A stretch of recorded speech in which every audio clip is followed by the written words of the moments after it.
Oi, a gente teve alguns problemas técnicos durante a transmissão da entrevista que você vai ver a partir de agora. É até difícil de explicar, o YouTube bugou, aí a live caiu e a transmissão passou a ser feita numa outra live. É tão confuso que eu nem sei se deu para entender, embora eu esteja tentando explicar no melhor da minha capacidade. Fato mesmo é que a gente editou a entrevista para consertar o que deu errado ao vivo. E é por isso que a gente está disponibilizando essa entrevista novamente. Olá, bem-vindos ao Meteoro Entrevista, o primeiro e único programa de entrevistas na internet em que a primeira pergunta vai para o público. A pergunta é: o áudio tá ok? O vídeo tá beleza? A conexão tá satisfatória? E mais importante, o atraso tá perdoado? Boa, desculpa, gente, a gente teve dificuldades técnicas hoje, mas eu juro que não foi porque eu esqueci de pagar a luz de novo, tá? Eu prometo. As respostas ajudam a gente a aliviar as crises de pânico aqui em segurança. Até porque hoje a gente tem no Meteoro uma conversa muito importante e uma roda de pessoas muito, muito feliz e muito cara pra gente. Hoje a gente vai ter uma conversa sobre fé. Como sempre, a gente espera se comportar como bons alunos. Pois é, porque o nosso professor aqui hoje é o teólogo Ronilson Pacheco. Ele é autor, entre outras coisas, desse livro aqui. Deixa eu pegar. Mostra lá, Ana, por favor. Deve estar ao contrário. Normalmente aparece ao contrário, né? Mas aí está escrito Ocupar, Resistir, Subverter. Esse livro é de 2016. Eu ganhei de presente, demorei mais do que deveria para ler. Quando li, agora bem recentemente, me emocionei mais de uma passagem, né? É um livro que tem igreja e teologia ali no subtítulo, mas que seria capaz assim de fazer um ateu se emocionar. Essa aí é a minha resenha. Eu estou mencionando esse livro porque ele é o meu primeiro contato com o texto do Ronilson, certamente não vai ser o último, né? Depois peguei umas colunas dele para ler lá no Intercept e tal, né? Porque, enfim, a obra do Ronilson vai muito além disso. Eu não vou me estender muito nessa abertura, né? Para a gente ter mais tempo de ouvir, que é esse o nosso interesse aqui. Professor Ronilson Pacheco, muito obrigado por estar conosco aí nessa noite. Obrigado, boa noite. Eu que agradeço a oportunidade de compartilhar com vocês, ter uma boa conversa, não só sobre fé, ou a partir da fé diversas outras coisas.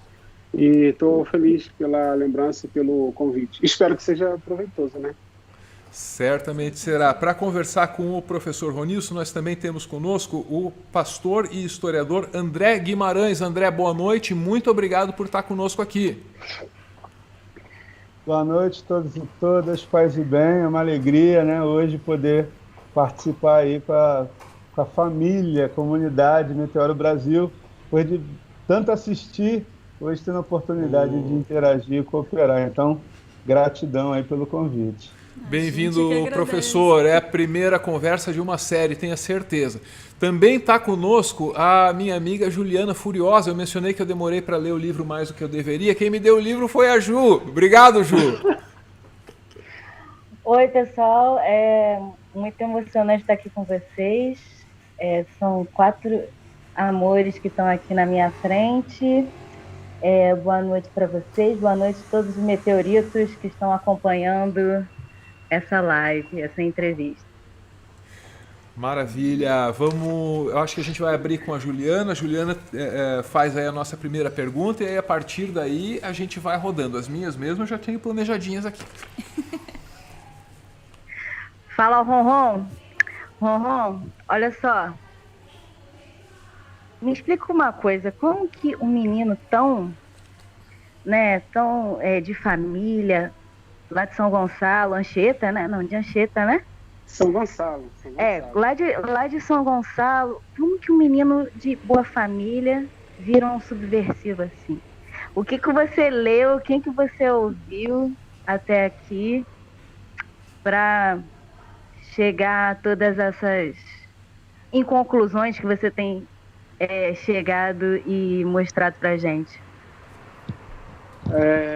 Bom, eu acho que a minha família ficou melhor depois que eu subverti, né? Depois que eu encontrei a subversão. E essa pergunta do como, né, é sempre É sempre difícil, porque é uma coisa que você não traça, não desenha. Então, assim, como? Você explica muito pouco como, né? Você só sabe que as coisas estão acontecendo, às vezes estão acontecendo da maneira como você procurou e você traçou aquilo como um sonho, como um objetivo, como meta, e você foi atrás. E às vezes elas acontecem por várias outras coisas que não acontecem dentro do que você pensou e planejou. De alguma maneira você é levado, e você é levado sobretudo porque você porque você é perseverante, porque você não desiste, porque você insiste, você vai batendo em várias oportunidades, você vence muitos medos. Eu tive de vencer muitos medos, muitos receios, muitos complexos, muitas limitações, descobrir novos caminhos. Quer dizer, ao longo da trajetória, descobri caminhos que eu não imaginava e aí vislumbrei, arrisquei. Eu acho que isso é interessante, né? Quanto menos você tem, de alguma forma, né, para colocar em jogo, você arrisca, porque você só tem você e tudo que você tem é você, a tua vontade, teu corpo, teus sonhos, para poder colocar naquilo ali. E eu acho que todas essas coisas incidiram sobre esse caminho que vem até aqui. Quando eu olho para trás, eu sei muito pouco explicar o como, mas eu sei muito mais narrar. Acho que eu sou muito mais capaz de narrar o como do que explicar o como. Evidentemente que eu conheço histórias muito semelhantes que não chegaram tão longe, e conheço outras histórias semelhantes que chegaram mais longe. Então, acho que sou muito mais capaz de narrar como essa história começa em São Gonçalo, no Porto da Pedra, e está nesse momento, não termina, né? Ela está nesse momento em Nova York, na Colômbia, e tem um horizonte gigantesco, quase infinito, profeticamente infinito pela frente. Maravilha. Vamos chamar a pergunta do André? André! Pronto, vamos que vamos. Isso aí. Ronilson, meu irmão, me diz uma coisa. Ocupar, resistir, subverter é fruto de um contexto de lutas e, sobretudo, de inquietações. É possível dizer que a conjuntura hoje se aproxima daquele contexto de enfrentamentos, né, que obviamente te mobilizou para escrever, ou hoje nós temos um aprofundamento dessa conjuntura? Uhum. Então, assim, se você pudesse falar um pouquinho para nós sobre isso. Sim. Bom, de cara eu diria que o contexto é consideravelmente pior do que o que nós encontramos que gerou esse livro, né? E eu estou aqui com duas pessoas que são protagonistas nessa história, né? Nessa jornada, sobretudo as nossas muitas ações na Cinelândia, né? As aulas públicas, os atos, né? Os atos interreligiosos, os atos com relação às mães vítimas e tal, a construção da campanha pela liberdade do Rafael Braga, o acompanhamento das histórias de violência policial no Rio de Janeiro. Mas eu acho que até pela oportunidade, pela possibilidade que nós tínhamos de expressar essa voz de maneira coletiva naquele espaço público, de uma maneira que parece ser muito mais difícil fazer hoje. Você tem um ambiente, um clima de hostilidade, de ojeriza, de violência que é muito mais ameaçador do que o que a gente encontrou naquele período, sobretudo ali no período dos grandes eventos, né, no Rio de Janeiro em especial. A gente, né, pôde colaborar em outros lugares, mas muito focado no Rio de Janeiro. Eu acho que aquele foi um período extremamente importante, muito formador e forjador da nossa história, mas hoje eu acho que a gente tem um contexto que é um contexto que é consideravelmente pior em termos de ameaça, em termos de hostilidade, em termos de risco, sobretudo, né, de colocar as vozes. Eu acho que tem um divisor de águas, um corte temporal aí com o assassinato da Marielle, que é muito significativo, né, você tem histórias semelhantes, mas isso é uma coisa muito, muito emblemática, e eu acho que é mais ou menos esse o tempo que bate, né? Acho que passando 2016, sobretudo, talvez intensifica a partir de 2018, mas passando ali 2016 em diante, a gente percebe um aprofundamento, né, como você usou, um aprofundamento desse clima e dessa hostilidade que é muito maior do que o que nós enfrentamos. Como se tornou tão natural e naturalizado determinadas expressões e frases e ações, e afirmações e defesa, convicções que eram guardadas quase que de maneira muito individual, individualizada, e se tornaram quase que um orgulho falar sobre elas, expressá-las, defendê-las com muita convicção, e coisas que são absolutamente destruidoras da humanidade, né, de outros e outras. Então, essa disputa por uma narrativa, quase que colocando no mesmo nível a narrativa que defende a vida e a narrativa que quer eliminar vidas, colocando quase que como uma perspectiva, isso mostra que nós estamos num contexto que é muito pior nesse sentido, né? Acho que a gente teve um período de luta extremamente importante, né? A gente nunca parou nesse sentido, mas eu acho que hoje a gente tem um contexto que é muito mais ameaçador. Quero agradecer a colaboração do Dimas e a próxima pergunta é da Ana. Vanilson, o grande hit de ocupar, resistir, subverter aqui em casa é... Sempre lembrando que a Ana se refere ao livro. É um texto chamado Precisamos de um Deus que Sofre. A gente chegou a fazer um vídeo sobre esse capítulo, é um texto que nos provocou muito e nos tocou muito. O seu argumento central nesse texto parece ser o de que, ressaltando os aspectos humanos de Cristo, a gente traz ele para mais perto de nós. Acontece que a maioria das denominações cristãs não parece estar muito afim, né, de reconhecer essa humanidade em Cristo. Coisa, como você coloca, de uma sociedade que quer a ênfase na vitória. Para levar essa discussão além daquilo que está no nosso vídeo, né? Como e quando essa humanidade de Cristo nos foi retirada? Dá para reconhecer um processo histórico em que isso ocorre? E as consequências disso, né? E quais são as consequências, como isso se interliga, né, com o que a gente está vivendo. Eu acho que identificar contexto histórico, acho que ele já está presente nos próprios evangelhos, né? Acho que Jesus lidou com essa história e essa expectativa. A expectativa entre a representação do poder, da autoridade, da força, né, da vitória, da conquista, e o que ele efetivamente era, né? Eu acho que todas essas histórias, toda a vivência de Jesus, começando por aí, né? Toda essa vivência de Jesus, ela já é um confronto com relação à expectativa dos próprios discípulos, né? Que perguntavam para Jesus quem vai ser o maior no reino dos céus. Ele disse, olha, vamos inverter essa história aí. Veja como os líderes se comportam e vocês vão ter líderes que vão governar vocês, dominar vocês. Entre vocês não vai ser assim. Se você quer ser o maior, você vai ser aquele que serve mais. É uma inversão de lógica absoluta. Quer dizer, você tem mais autoridade, você tem mais poder na medida em que você serve mais, né? Então, isso já é uma quebra de expectativa com relação ao que os próprios discípulos esperavam. Depois, a quebra de expectativa com relação ao lugar do líder religioso, da religiosidade, da religião, o lugar de autoridade e de poder do templo. O templo tem um lugar central naquela sociedade e Jesus faz um movimento que é completamente outsider desse...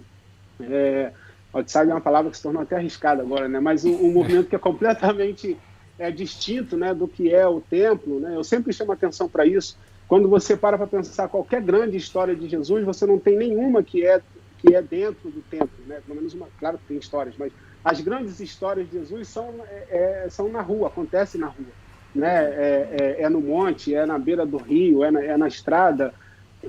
Não é dentro do templo. Isso é uma descentralização do lugar do templo. Você não tem na memória um grande sermão, uma grande pregação de Jesus feita no templo. Você tem, ao contrário, você tem episódios em que toda vez que Jesus está no templo, sempre tem algum tipo de adversidade. Ele tem que ser expulso. Os caras querem matá-lo, o critica porque ele faz completamente o contrário. Isso já é uma descentralização de poder. Então, essa é uma ideia, né? A ideia essa ideia da comunicação, do link, da escolha de Jesus, isso é sempre muito interessante, porque às vezes parece que as coisas são meio aleatórias.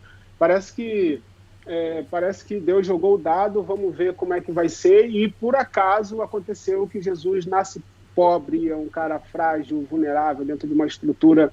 Por acaso, ele poderia ter sido muito, muito poderoso, mas ele, por acaso, aconteceu ser assim. Então, se a gente tem que, crendo na liberdade de Deus, a gente teria de levar em consideração por que acontecem as coisas dessa forma, desse jeito. Né? E assim, exemplos são diversos, né? Todas as comparações de Jesus com o reino de Deus, quer dizer, o reino de Deus nunca se compara ao império, não se compara com o império romano, né? Não tem um texto que diz o reino de Deus é semelhante ao império romano, o reino de Deus é sempre semelhante a um pássaro, a uma flor, a um grão de mostarda, sempre coisas pequenas e frágeis. Então eu acho que essa é a ideia, e que isso que é extremamente assustador, né?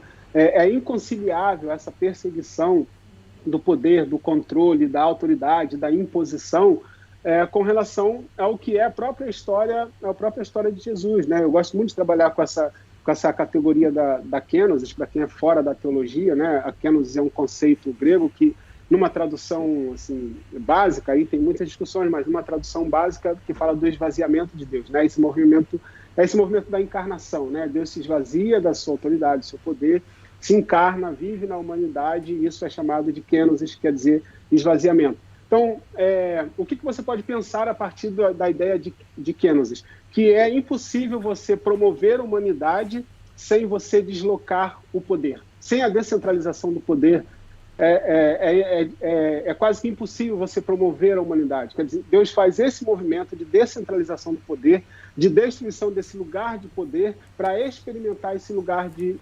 fragilidade, de vulnerabilidade.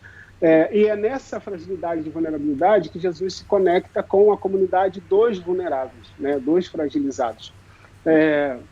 E aí, como isso acontece ao longo da história, eu acho que desde das histórias que estão no Evangelho, a própria construção da história do que é a igreja é uma opção deliberada, institucional, pelo poder, né? Por esse lugar da imposição, de transformar a ideia da conversão, não do segmento de um exemplo, de uma forma de viver, mas de um controle, de uma captura da mentalidade, de uma captura da vontade, da cultura, da realidade. Porque a ideia do discipulado não de fazer discípulos, não é a ideia de uma conquista, né, de uma cruzada, é a ideia de que você tem na sua forma de viver, nos seus exemplos, no seu estilo de vida, nas suas características, você é tão marcante, tão inspirador, que você faz com que as pessoas tenham pelo menos a curiosidade de ser como você. Isso faz com que as pessoas te sigam. Isso é fazer discípulo. Isso é transformado pela ideia de uma colonização, da cooptação de mentalidade, da destruição de outras alternativas para que você possa ter a imposição dessa alternativa, porque isso torna uma ordem, né? Então, aquela ideia do discipulado, por exemplo, é completamente destruída, e é imposta uma ideia de discipulado que nós precisamos conquistar as pessoas, conquistar culturas, conquistar nações, conquistar povos, disputar esse lugar da espiritualidade, da religião, porque essa é uma ordem, só que não existe essa ordem, não nesse sentido. Então, para isso, como que você faz isso? Você precisa desconstruir a realidade e aquilo que está muito nítido, muito expresso, sobretudo nos evangelhos, da ideia de um Deus que é frágil, de um Deus que sofre, né? Aí a gente chega no texto. Esse Deus que sofre, esse Deus frágil, ele não interessa às relações de poder e aos interesses, né, do poder. Então, e não é só pensar o poder na perspectiva da igreja, não, do controle da religião, não. Você pode pensar democracia a partir desse lugar. Você pode pensar poder e Estado a partir desse lugar, desse movimento da kenosis. Quando ao invés de você ter a descentralização e a desconstrução desse lugar de poder, de imposição, e você tem um lugar que é o lugar do controle, o lugar da disputa, o lugar da conquista, né? E nisso você desconecta completamente das narrativas e das histórias de Jesus que estão nos evangelhos. Aliás, de uma maneira muito nítida. Eu acho que ninguém tem dificuldade de entender isso. Como Jesus se relaciona com pessoas frágeis. As grandes histórias, as mais marcantes, são a partir da fragilidade das pessoas. Se você não tem isso, pronto, a meta que você coloca é esse lugar do controle, da imposição, né? Da imposição do medo. Quer dizer, você fazer ou deixar de fazer porque não por uma afinidade, mas por um medo de uma consequência, de alguém que é mais forte do que você e que pode se impor sobre você se você não obedece ou não faz determinadas coisas. Então, acho que aí tem uma grande possibilidade da gente discutir e repensar poder, né, e autoridade a partir desse lugar do Deus que sofre. É isso que quer dizer o Deus que sofre, né? Como que ele é tão necessário. A gente precisa de um Deus que se conecte com as vítimas, com a juventude negra, com a comunidade LGBT, com os indígenas. A gente precisa de um Deus que sofre. Se você não tem essa conexão, você também não tem uma igreja, por exemplo, né? Agora voltando a falar da igreja, você não tem uma igreja que chora como Jesus chorou pela morte do seu amigo. A nossa igreja não chora pela morte das pessoas, né? Claro, a igreja hegemônica, no sentido daquela que tem maior acesso ao poder, ela não chora pela perda das pessoas. Então, porque elas não estão conectadas com o Deus que sofre, né? Estão conectadas com o general. Professor Ronilson, logo na abertura aqui da nossa conversa, minha amiga Juliana apresentou o senhor como um subversivo. E eu até consigo entender por quê. O professor está aqui falando de fé cristã para a gente, dizendo que a fé cristã tem que acolher a população LGBT, indígenas, negros. O professor citou agorinha, né? Isso está presente no livro aqui que a gente tá usando para embasar essa conversa, né? E aí eu vou somar essa percepção a uma pergunta que chegou aqui do Alcides, né? Ele pergunta: o que é que o professor Ronilson Pacheco acha das abordagens do Porta dos Fundos nos vídeos sobre Jesus Cristo? Nesse caso, professor, queria expandir isso, claro, né, para além do sketch do mero humor. Quer dizer, como é que a pessoa que não tem fé deve tratar aquilo que é sagrado para o outro? Qual é a posição do senhor a respeito disso, podendo inclusive expandir para além do cristianismo, né? Bom, aí eu acho que tem duas questões que são interessantes, né? A partir do lugar de fé, de quem professa, né, essa fé, de quem faz parte, e de quem, de alguma forma, não tem nenhum compromisso com isso. Bom, primeiro, do lugar de quem professa essa fé, de alguma maneira, acho que esse é um falso debate, né? É um falso debate você gastar esse nível de energia com as implicações no sentido do que ofende a fé, no sentido do que ofende a fé cristã a partir de uma esquete, a partir de uma peça, a partir de coisas que estão no campo da representação e que também, de alguma maneira, apresentam possibilidades de você pensar sobre. Eu acho que isso eu acho que a arte tem essa liberdade, provavelmente isso tem alguns limites, mas o fato é que a arte tem essa possibilidade e que essas representações são extremamente importantes, inclusive para a gente pensar a si mesmo, pensar o nosso lugar, pensar a nossa fé. Se a gente tem como critério ser combativo com aquilo e essa é uma questão extremamente sensível, se a gente assume o lugar de ser combativo com aquilo que nós entendemos que ofende a nossa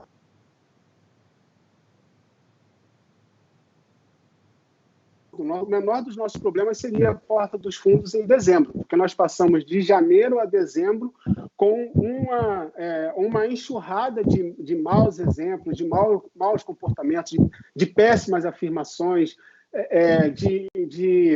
não sei se existe isso, mas um envergonhamento público, né, do nome de Deus, da trajetória, da história de Jesus, das narrativas de Jesus, das ações, das práticas de Jesus. A fé cristã, nesse sentido, quer dizer, a fé que reporta a Jesus nos evangelhos, ela é violada e agredida cotidianamente e pelas pessoas que se dizem crer no evangelho. Então, nós não teríamos sossego se você se colocar nesse lugar. Então, uma vez que você não se coloca nesse lugar, quer dizer, que isso não te perturba, né? Você é capaz de, bom, eu creio dessa forma e se outras pessoas creem de outra forma, deixa como está, não existe muitas razões para, quando chegar dezembro, aquilo, uma peça, uma representação ser um escândalo para você. Isso tem muitas questões também. Isso deixa o Porta dos Fundos completamente incólume? Evidentemente, eu acho que não. Eu acho que tem uns tensionamentos com relação ao que é colocar em xeque, por exemplo, como a imagem de Deus, a linguagem de Deus é usada pelos poderosos, pelos barões da fé, pelos manipuladores, ou etc. E o que é colocar em xeque aquilo que é muito caro para pessoas muito simples que só têm aquilo, né? Existe uma distinção entre a vivência da relação com a fé e da relação com Deus, entre o que está nos horizontes, né? Não vou citar, deveria, mas não vou citar nomes. O que está no horizonte dos grandes barões da fé, dos nomes que a gente sabe, né? Vem uma lista na nossa cabeça, e as pessoas mais simples das comunidades, das periferias, para quem Deus e Jesus Cristo é absolutamente tudo. E aí, nesse sentido, quando você faz qualquer tipo de associação, que não é uma associação comum e que ela de alguma maneira é ofensiva, para essa pessoa é como que você estivesse ofendendo aquilo que é mais caro para ela. Então, isso é um limite, isso é um tensionamento, né?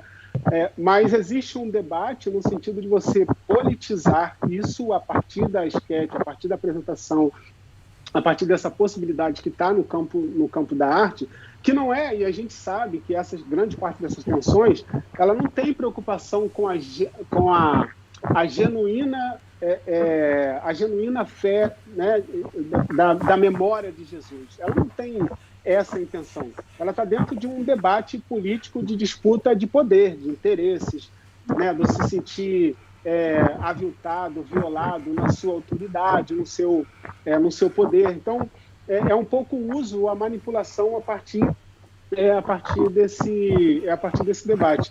Eu, particularmente, acho que não vale a gente gastar energia com isso. Nós gastaríamos uma energia, eu acho que a energia poderia ser pensar como, de alguma maneira, isso também nos permite pensar a nossa própria fé. Porque a gente tem uma disputa com relação à representação sobre Deus, é claro que tem, né? Isso é levado ao limite na arte, mas isso está presente nas nossas próprias congregações, né? Quando a criança negra não é escolhida, por exemplo, para ser Jesus, porque Jesus não é negra, ali é uma disputa por representação. Quer dizer, é impensável você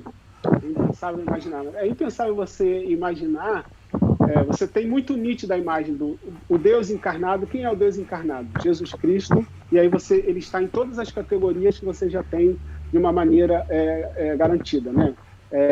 Hoje existe um debate, mas provavelmente ele tem um ideal assim meio branco, definitivamente ele é hétero, definitivamente ele é macho, tudo isso está bem definido. E eu não vou colocar isso em questão. O que eu vou colocar em questão é pensar, para a gente é inviável você imaginar que o Deus encarnado, que Jesus fosse indígena. É inviável você imaginar que Deus encarnado, Jesus, fosse uma mulher. Por que isso é impensável? Porque você tem uma categoria que é hegemônica, que é a única categoria a quem o Deus encarnado poderia pertencer. Então, essas disputas por representação, esse debate, ela é importante para a gente poder pensar e repensar a nossa fé. Acho que essa é uma missão importante, né, da arte. Eu sempre lembro da expressão do Graciliano Ramos, né? O Espírito de Deus boiava sobre a face das águas. Eu acho isso super interessante, né? O Espírito de Deus não andava sobre a face das águas, ele boiava, ele desfrutava de uma outra maneira da sua criação. Não é a ideia do andar sobre a face das águas como quem procura controlar o território, mas quem boia descansando daquilo que está, desfrutando daquilo que foi criado. Então, a arte que permite a gente tensionar outras possibilidades e outras formas de pensar. Eu acho que é isso. Maravilha. Juliana, vamos para a próxima pergunta? Rapaz, eu estava pensando numa pergunta aqui. Lembra quando... Eu acho que até antes do lançamento do livro, quando você escreveu o texto Vamos Ocupar as Igrejas, né? As igrejas também deveriam ser ocupadas, né? Nossa, que tem um bafafá. E aí, É verdade. queriam processar o Ronilson por como era? Incitar A invasão invasão de propriedade privada. Ronilson, explica para a galera que ainda não leu o livro, mas dá um gostinho. Fala só um pouquinho como que a gente poderia ocupar as igrejas, como que eventualmente algum jovem, adolescente que está vendo essa live aqui, que está lá na igreja dele, como que ele poderia ocupar a igreja dele e resistir, né? Tem essa também. Bom, é interessante isso porque de alguma forma isso já estava no... A repercussão desse texto é bem interessante, porque de alguma forma isso já estava no próprio texto, né?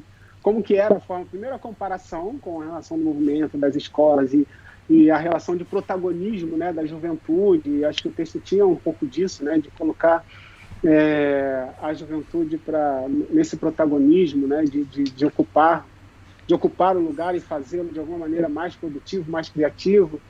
E tinha algumas indicações de como poderia ser ocupado.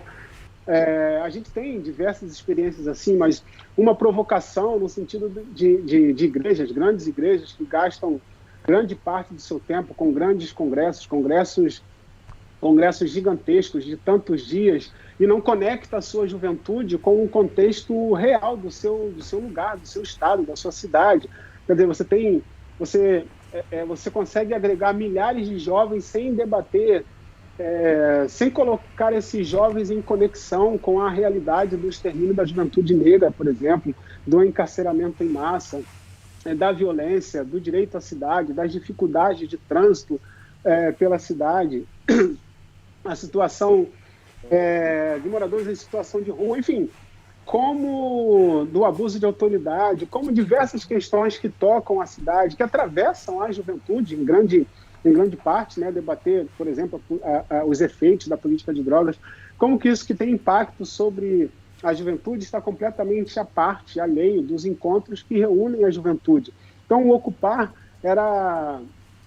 tem, né, acho que tem muitos sentidos. Em alguns aspectos, talvez tenham de invasão também, mas sobretudo, ocupar nesse sentido da produtividade, né, de fazer com que a igreja consiga ser essa comunidade conectada com a sua comunidade local, com a sua realidade local. Como é possível tensionar a sua igreja, tensionar a sua liderança, no sentido de fazer com que a igreja dê mais respostas para a sociedade, para que a igreja dê mais respostas para a comunidade. Ocupar a igreja das andanças de Jesus, eu diria, né?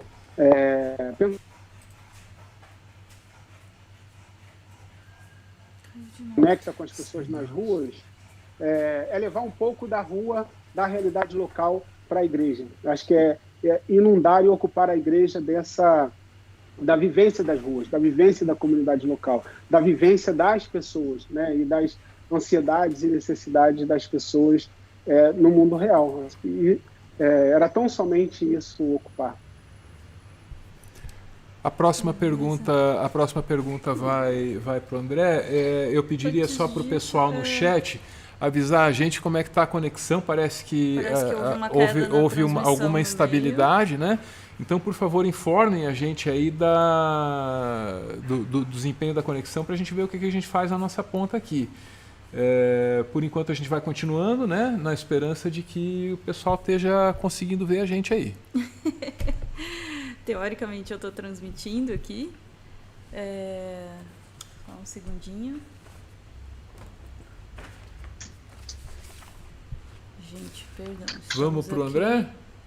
Deixa eu só ver se tem dados. Tem dados. Tá, a Ana está fazendo aqui uma super mágica tecnológica para descobrir como é que está a nossa conexão, né? A gente pede desculpas aqui pelo... O áudio do Ronilson está perfeito. A gente está só tentando descobrir aqui como é que está a conexão. Parece que o problema é na internet aí, né? Deu uma travadinha. Parece que voltou agora. Maravilha. Vamos seguir para a pergunta do professor André. André, é contigo.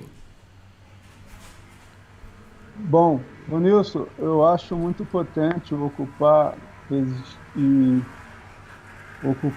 resistir, subverter, porque sinaliza para nós, né, mesmo escrito em 2016, mas já deixa algumas pistas dos enfrentamentos que, obviamente, nós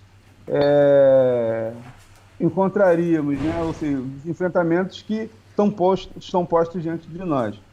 E você tem um capítulo que fala, curiosamente, Bolsonaro fala, nossa reflexão bíblica silencia e o estigma segue. Me parece que você teve um insight de Deus aí, profético, que obviamente que você já estava sinalizando já o que aconteceria. Uma vez que em 2016 a projeção de Bolsonaro era, bem dizer, merreca, não existia. Não existia essa projeção dele, né, dentro do campo evangélico e tal. E aí o teu texto aqui já está cantando já uma música, ó. Se não ficarmos ligados, vai dar tilt. E deu tilt. O que você tem a dizer hoje sobre esse texto, vendo, a partir do insight que você teve, de trazer, obviamente, essa reflexão e chamar a atenção para o que está acontecendo hoje? Interessante que quer dizer, eu lembro do texto, mas eu nem lembrava que esse texto também estava no livro. Mas é interessante porque eu acho que ali você já tinha um pouco um caminho traçado, né? Porque nós tínhamos um momento de tensão muito, muito forte, né? A gente estava envolvido com muitas coisas. Eu acho que isso deu a gente essa perspectiva quase que profética, né, de alguma maneira.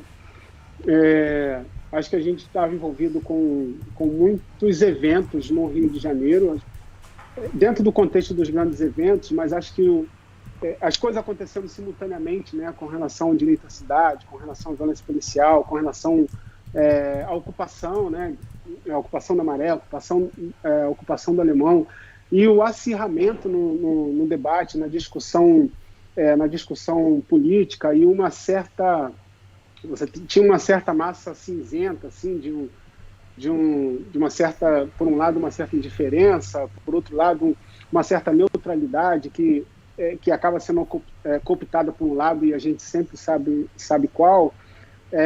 Eu acho que esse ambiente ele estava traçando um pouco o que nós teríamos dali em diante, né? Como os discursos iam ficando cada vez mais acirrados, e como esse grupo, como que essas pessoas, como é típico, né, aqui numa linguagem bem bíblica mesmo, como é típico dos profetas, serem colocados cada vez mais à margem, né, nas suas ponderações, nas suas reflexões, nas suas análises. A gente tinha um bom debate com relação à própria questão das eleições e do voto, né? Acho que esse era do voto e do não voto, acho que esse era um debate também muito, muito intenso, discutindo as representações e percebendo as movimentações cada vez mais graves, eu diria, né? Não só mais intensas, mas cada vez mais graves, desse campo religioso fundamentalista, cada vez mais organizado e vislumbrando uma grande possibilidade de acesso ao poder de uma maneira mais efetiva, né? No campo executivo e não mais no legislativo, que já estava significativamente tomado. Então, eu acho que tinha ali um caminho, um horizonte que já desenhava um pouco, né? Eu acho que talvez nós não imaginássemos como seria, eu pelo menos não imaginava o quanto seria, mas acho que você já tinha um contexto e você fazendo uma boa análise, uma boa observação, você tinha condições de avaliar de fato para onde nós estávamos indo, e não foi muito diferente, né? Eu acho que de alguma maneira eu acho que foi pior, mas eu acho que não foi muito diferente do que nós imaginávamos. Acho que nós experimentamos micro-realidades do que a gente vive hoje com mais intensidade. Nós experimentamos isso, né, de alguma maneira naquele contexto. Acho que nós tivemos contato com isso nas hostilidades, nas repressões, nas violências, nas perseguições, nas ameaças, no fundamentalismo. Tudo isso, de alguma forma, nós fomos acometidos já dentro daquele contexto. Talvez nós não tínhamos ideia de como isso ia se transformar quase que um modus operandi, uma realidade, uma espécie de política pública contra a qual a gente precisaria evocar muito mais forças e disposição. Próxima pergunta é da Ana. Antes a gente tem que esclarecer aqui algumas coisas sobre o panorama técnico aqui da transmissão, né, Ana? A gente teve um problema aí que foi inédito pra gente, né? Nunca aconteceu isso antes. O departamento técnico pede perdão, mas a gente teve uma queda de internet aqui no meio e parece que o YouTube gerou um novo link. E agora eu não tenho certeza se eu tenho uma ou duas lives acontecendo ao mesmo tempo, mas a gente mudou de link. Estou divulgando o link enquanto isso lá. E, enfim, se você estiver no link antigo aí que a gente começou e estiver travando, vai para o outro que eu acho que está melhor lá, tá, gente? Diríamos os nossos irmãos pentecostais que o inimigo está furioso, né, não, Raíssa? Nossa, eu ia falar isso agora, irmão. Tá ligado, né? Vai em espírito de oração aí, porque o inimigo tá furioso. É inédito isso, nunca vi acontecer. Peço desculpas aí para a audiência, não sei nem explicar, na verdade, se é na ponta do YouTube ou o que, né, Ana? O que rolou? Espero que a essas alturas vocês já estejam conseguindo ver e ouvir a gente direitinho. Mariana, vocês estão na lista dos detratores? Que talvez Não, fiquei até decepcionado. Não, porque tem a lista pública e tem a lista oculta, né? De repente numa lista oculta aí, quem sabe, a gente estava esperando que estivesse lá, mas a gente ainda não tem esse cacife todo, sabe? Mas enfim, continuando. A Ana vai voltar para o livro, eu sei. Eu vou voltar para o livro. Olha lá o livro. Ocupar, Resistir, Subverter, do professor Ronilson. Nilson, nesse livro tem um texto muito direto, muito objetivo, muito incisivo, quase seco, mas cheio de propósito. O título é Carta aos Pastores e Líderes de Juventudes das Igrejas Evangélicas. Aqui você escreve: parem de contribuir com a castração da potência da juventude. Nilson, a potência da juventude se expressa na vontade de mudar, de fazer acontecer, de revolucionar. Eu posso concluir que o Ronilson, a partir desse texto, está reivindicando que a igreja seja uma agente de mudança, dando vazão à potência dos jovens? E é isso que faz o Ronilson um subversivo? Se isso me faz subversivo, eu não sei. Eu acho muito pouco, mas eu acho que dependendo de você fizer a pergunta, vão dizer que sim. Mas eu acho que é exatamente o que você colocou, exatamente a ideia que tá no texto, né? Grande parte das nossas igrejas desenvolveram uma espécie de resistência com a potência da juventude, no sentido da sua criatividade, no sentido da dúvida, da curiosidade. Isso forma a juventude, isso é muito próprio da juventude, né? As curiosidades, os tensionamentos com relação à tradição, com relação aos nossos dogmas, com relação às nossas certezas, às nossas convicções. Isso é absolutamente, em grande parte, isso é absolutamente suprimido, né?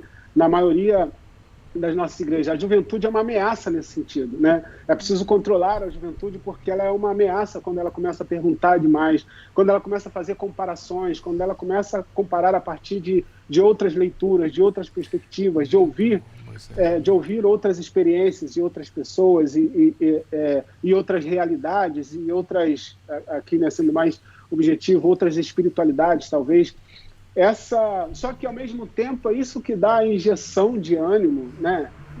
Na possibilidade das gerações marcarem capacidade, possibilidade de transformação. Isso não é um privilégio da igreja, né? Isso é da vida, isso é da sociedade. Eu acho que você pensar, sei lá, uma diferença geracional do que foi o movimento pelos direitos civis, né, nos Estados Unidos, na década de 60 e 70, na década de 60, né, sobretudo com Martin Luther King à frente, mas também na década de 70, o que foi o papel do movimento pelos direitos civis e como ele foi extremamente crucial, disputando a estrutura, disputando o sistema, disputando o direito de votar, exatamente pelo fato de fazer parte da mudança a partir da estrutura que é pautada ou começa ali a partir do voto. E você tem uma outra geração, né, que está vinculada não vinculada, mas muito simbolizada pelo Black Lives Matter, que surge em 2013, 2014, e aí você tem uma outra geração que já não tem mais toda essa confiança no sistema, na estrutura, no voto, que é muito mais enfática, que não tem uma relação que quebra a ideia hierárquica de liderança, que é muito marcante no movimento pelos direitos civis. Quer dizer, quando você pensa no movimento pelos direitos civis, você tem os rostos de quem você lembra, num movimento geracional, né, puxado pelo Black Lives Matter, você tem uma pulveralização dessa ideia de liderança. Quer dizer, isso é uma injeção de ânimo com a própria mudança, né, de contexto, de estrutura. Isso, em grande parte, está contido na juventude. Mas grande parte das igrejas tem uma relação que é exatamente contrária, nesse sentido, com relação à juventude, né? Você tem muito mais uma domesticação e uma adestração do que uma educação na juventude, nesse sentido de uma educação libertadora, né? De uma instrução e um fomento da criatividade, da imaginação, da construção, dos tensionamentos.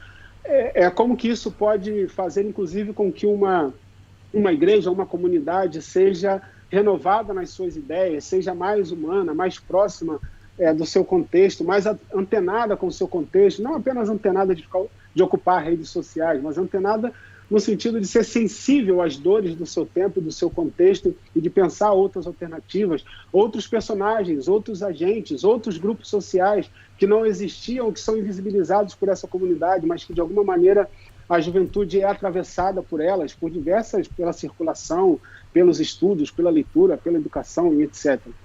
Então, isso é lidar com... Nisso está a concentração, né, do potencial, do poder, da ousadia, da juventude, e, em grande parte, a relação das igrejas é exatamente essa palavra, é castrar, exercer um controle sobre isso para que isso não se torne um problema para a igreja. A próxima pergunta aqui não é nem minha, é do Moisés. Ele mandou uma versão resumida dessa pergunta ali no chat agora, mas antes da live começar, professor, ele mandou para a gente no e-mail, e eu vou me permitir ler aqui porque eu achei interessante. O Moisés conta que é ateu há muitos anos, né, mas já foi cristão, batista, estudante de teologia, né, aí frequentou com a família durante muitos anos a primeira igreja batista, né, que ele considera uma igreja de gente rica e para gente rica num dos bairros mais nobres da cidade. Ele está falando aqui de Curitiba, né? Diz ele que é quase impossível que um cidadão pobre, proletário, se sinta incluído naquele lugar em que há um desfile de roupas de marca, tipo Louis Vuitton, daí o cara chega lá num BMW e tira do bolso lá um telefone que é da Apple, né? Então, diz ele, uma igreja super tecnológica, um verdadeiro show de sofisticação, até de bom gosto para os endinheirados. Minha pergunta é, a igreja também sofre, professor, um processo de gentrificação? Diz ele que não sabe se esse seria o termo mais adequado, mas acho que dá para ter uma noção, né, do fenômeno ao qual o Moisés está se referindo aqui, né? Porque diz ele que parece que para essas igrejas grandes e ricas, né, acaba sendo um efeito colateral, se não desejado, né, a exclusão dos pobres, marginalizados, população de rua, LGBT, etc. Uhum. É interessante, eu não sei o quanto gentrificação caberia, né? A gente tem uma geógrafa aqui, mas isso se nós formos usar o termo literalmente. Mas é porque a imagem que me vem é como se houvessem essas pessoas nessas comunidades, nessas igrejas, de alguma maneira elas foram deslocadas, desmobilizadas. Mas eu acho que não. Acho que, na verdade, grande parte dessas igrejas elas foram construídas como esse lugar absolutamente à parte e apático com relação à realidade das pessoas da periferia, das pessoas pobres.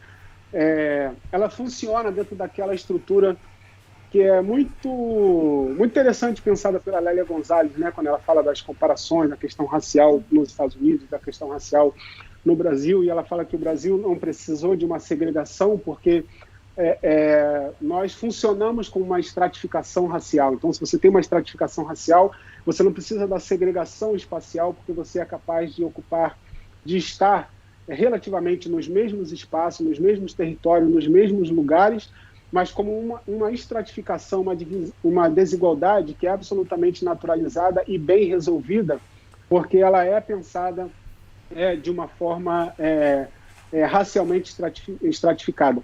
Então, eu não acho que haja exatamente gentrificação, porque é como se as pessoas estivessem lá e fossem deslocadas, mas eu acho que não, esses lugares já foram construídos assim, né? Eles já foram construídos como um clube completamente diferente, onde as pessoas de alguma forma aliviam a sua consciência com uma ideia de que tem algum tipo de sensibilidade, amor ao próximo, que serve muito mais à sua comunidade,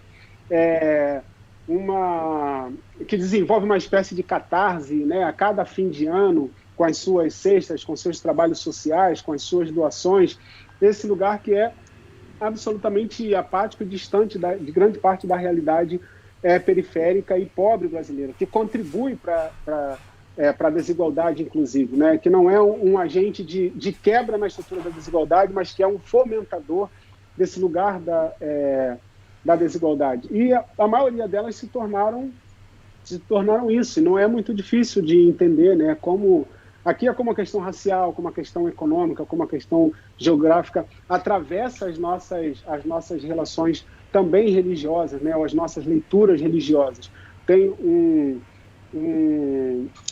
intelectual, um jurista, né, bem interessante em São Paulo, o Alisson Mascaro, que é um marxista, e que ele faz uma crítica quando ele fala com relação ao direito, né, o que é o direito, o que são os juízes, o judiciário, e ele sempre faz essa ênfase, né, o que são os juízes. Eles são, em grande parte, um grupo de pessoas que ou se tornaram, ou sempre foram, né, são tradicionalmente família, etc., mas um grupo de pessoas ricas, que têm um tipo de convívio abastado, seus filhos estudam nas melhores escolas, eles têm amigos ricos e influentes, é um tipo de cotidiano que é absolutamente desconectado com qualquer pessoa que passe qualquer tipo de necessidade, né? Dentro desse ambiente, dentro desse contexto, dessa realidade, é muito difícil que você se conecte, né, a partir de um julgamento, que você se conecte com a realidade de alguém fragilizado, periférico, de uma realidade completamente diferente. A gente pode usar a mesma leitura para grande parte das nossas igrejas, o que muitas delas são. Um grande clube de pessoas que têm uma identidade religiosa, de pessoas abastadas, de uma realidade abastada, que estão bem resolvidas na sua consciência, porque acham que estão na verdadeira religião, a religião que salva efetivamente, que estão fazendo tudo certo, que de vez em quando a igreja, por ser muito grande, tem vários trabalhos sociais, e esses trabalhos sociais bastam para colocar a igreja como uma boa benfeitora e representante do reino de Deus na Terra, e vivem a sua realidade completamente apática do que é o contexto da sua comunidade, que às vezes está ali do lado, que é absolutamente, que eu já visitei lugares assim, né, que numa parte da manhã faz um tipo de trabalho num lugar que não tem saneamento básico, né, de você entrar num quarto em que a pessoa está dormindo aqui e passa uma vala do lado da cama onde ela dorme, e você só atravessa uma avenida e você está numa igreja onde o contexto é absolutamente diferente. Então, esse lugar, ele é um fomentador da desigualdade, ele é uma grande ilustração da desigualdade do que é a realidade brasileira. Então, eu nem acho que chega a ter gentrificação, porque essas pessoas não estão lá, pelo contrário, elas contribuem para a gentrificação na medida em que elas se tornam esse lugar que agrega, que atrai esse grupo de pessoas absolutamente abastadas e afasta da comunidade local, do trânsito da comunidade local, um tipo de pessoas absolutamente vulneráveis, das pessoas que sofrem, né, identificadas com Jesus. vulneráveis, das pessoas periféricas, das pessoas pobres, das pessoas com direitos violados, sem direitos reconhecidos, pessoas não reconhecidas. Então, eu acho que ela é uma grande... em grande parte, ela é muito mais uma contribuição da gentrificação do que um próprio processo de gentrificação. Próxima pergunta é da Juliana. Volto a pedir desculpas aqui pelas dificuldades técnicas que tivemos. Ana, o que aconteceu? Explica. A gente tem 2 lives no momento, já tem uma... Como é que tá isso? Aparentemente caiu a internet, na hora de voltar criou-se uma nova live, já tem o link da live antiga, da live nova na live antiga, mas eu não consigo fazer a outra live parar. Eu não vou parar ela, porque pode ser que pare tudo e eu não quero mexer. Então tem uma live que está travada em algum lugar, acabou, foi pro limbo, e tem essa segunda que está rolando agora. A galera migrou, tô acompanhando aqui as coisas, então acho é que como se fosse assim uma conversa e uma mesa redonda assim num salão, a gente teria ido para outro salão do mesmo estabelecimento. Saiu e foi pro mesmo. Se ficar picotado depois, eu juro que eu edito e ponho tudo num arquivo só, tá, gente? Juliana, vamos lá. Ju, a gente precisa perguntar pro Ronilson, podemos fazer mais uma é verdade, estamos passando do tempo, né, professor? Eu acho que eu tenho mais 15 minutos, talvez. Então a da Juliana é a derradeira? Vamos lá. Vamos lá.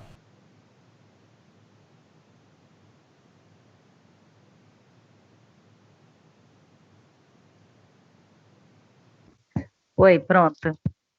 Não, pronto. Poxa, que responsabilidade, essa é a minha derradeira. Olha só. Ronilson, eu falei que não ia falar palavrão, né? Mas como que é levar porrada de todo mundo, da galera conservadora e da galera prog? Porque é mais ou menos isso, né? Que acontece quando a gente vira um crente subversivo, né? Eu já nem me identifico mais como crente, que eu já cansei de levar porrada. Mas você que é pastor e teólogo, me fala aí como que você sobrevive a isso, a levar porrada de um lado e do outro. Uhum. Uma parte importante da estratégia é nunca responda nada nas redes sociais. Isso tem funcionado há muitos anos. Mas eu acho que tem uma coisa de como você se conecta com o que você faz, né? E a consciência do que você faz, a responsabilidade do que você faz, do que você expõe, e como as respostas que você recebe, e como que elas te orientam, né? Pode ser... vem a ela em forma de perseguição, tem muita perseguição, tem muita porrada, mas também tem bastante afago também, né? Não só em casa, principalmente, mas tem muitos afagos. Tem muitos amigos e amigas prontas para a batalha, mesmo quando você não liga, né? Você é alguém que eu tenho muita gratidão por comprar várias brigas quando eu postava, né, e escrevia e desaparecia, e de repente quando eu via tinha 200 comentários, 150 eram seus, então eu sempre fui muito grato à sua defesa, mas eu acho que tem isso. Eu antes de publicar qualquer coisa, antes de falar qualquer coisa, antes de expor qualquer coisa, eu tento me cercar ao máximo das responsabilidades daquilo, e o quanto que aquilo é coerente com o que eu penso, com a minha história, então, uma vez que aquilo está feito, eu fico satisfeito por ter feito aquilo. Aquela era a mensagem que eu queria pensar. E a partir daí é administrar o restante. Eu acho que, claro que tem coisas que são... Eu acho que nesse período, por exemplo, as igrejas precisam ser ocupadas. Acho que tem alguns pontos, assim, tem um ou outro artigo. Eu lembro de um artigo que era Não Há Poder no Sangue também, que deu que deu muita treta, muito problema. Então, acho que tem algumas coisas que ultrapassam, né? E não posso dizer que ela não afeta, não é um pouco perturbador e tal, mas eu acho que não perturbador a esse ponto, né? Eu acho que eu mantenho um compromisso com aquilo que é quase que uma missão e uma responsabilidade para mim. Eu acho que eu produzo, eu faço, eu exponho com a maior honestidade possível e responsabilidade possível. E aí, claro, os afagos são sempre bem-vindos, mas os ataques não são bem-vindos, mas a vinda deles não altera muito, né? No sentido de eu nem peso mais a mão e nem pego mais leve por conta das perseguições ou das pancadas tomadas. As coisas continuam sempre exatamente como sempre foram. Você sabe, eu tenho perseguidores clássicos, né? Gente que já me citou diversas vezes. Eu nunca fiz mensagem e resposta, nunca escrevi artigo para responder, nunca...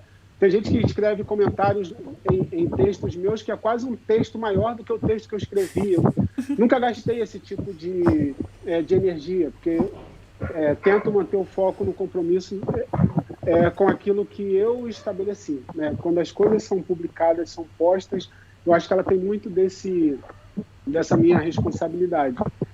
E aí eu tento ser menos orientado pelas coisas externas, principalmente as perseguições. Professor, a gente sabe que o professor Ronilson está no final do tempo aí que a gente combinou. Mas tem uma última pergunta aqui que a gente sempre faz, né, Ana? A gente tem um lema aqui, professor, que é: não importa o que eu acho, importa o que eu sei. Pensando nesses tempos de pós-verdade, né, em que as emoções acabam determinando os rumos da opinião pública com muito mais ênfase do que os fatos propriamente ditos, né? Com isso em mente, nós perguntamos: o que é que o professor Ronilson sabe? Qual é a sua verdade mais preciosa? Minha verdade mais preciosa, eu acho que acho que é a dimensão e o papel que a fé tem, e aí ela vai depender muito de quem a tem e como articula, mas eu sei que a fé é extremamente fundamental, eu sei que a alteridade é extremamente importante, e eu sei que o respeito é extremamente necessário. Acho que essas são coisas excelentes. Professor, quero agradecer muito a sua presença, foi uma conversa maravilhosa. A gente teve aí algumas dificuldades técnicas, né? Mas a gente espera poder disponibilizar a conversa na íntegra, né? Se tiver dividido, pode deixar que eu junto os dois ali e a gente disponibiliza. Essa é uma conversa que a gente queria ter já faz um tempo e que, de novo, nos é muito preciosa, assim, é um assunto que aqui em casa sobre o qual a gente conversa bastante. É uma honra poder receber o Ronilson Pacheco hoje, né, nesta live tão conturbada tecnicamente. Então, gente. Maravilha. Vamos agradecer aí o André Guimarães, né, pastor, historiador, participou aqui com a gente. Cadê o André? Maravilhoso, André. Muito obrigada pela participação. A gente espera poder te receber mais vezes aqui. Tem considerações finais aí, André? Tem. Consideração, assim, obviamente agradecer, né? Agradecer à mulher mais sábia, ao homem mais simples, querido, pela oportunidade de estarmos construindo novos caminhos, construindo novas percepções. A minha mensagem é que a gente possa não só comemorar o nascimento de Jesus, mas que a gente possa viver com profundidade a história e a resistência de Jesus de Nazaré. E que a gente possa ter um 2021 de força, de esperança e de alegria. Gratidão pelo encontro com o Ju, com meu irmão Ronilson, e paz e bem a todos e todas. Muito obrigado, André. Vamos abrir agora para as considerações finais da Ju Furiosa, novamente agradecendo pelo livro que eu ganhei. Obrigado. Olha, de nada, eu que agradeço a vocês, eu fico feliz de ter parte disso daqui. Sinto saudade de todos vocês. Não quero falar muita coisa, senão vou ficar chorando aqui, vai ser um mico. Como o André falou, muita felicidade para todo mundo nesse ano que está chegando. Eu desejo força e muito riso, tá bom? Para todo mundo. É isso aí. Valeu, gente. Obrigada, Ju. Eu gostei desse desejo aí. Ronilson, muito obrigada. Se quiser deixar algum recado final, né? Fica à vontade, professor.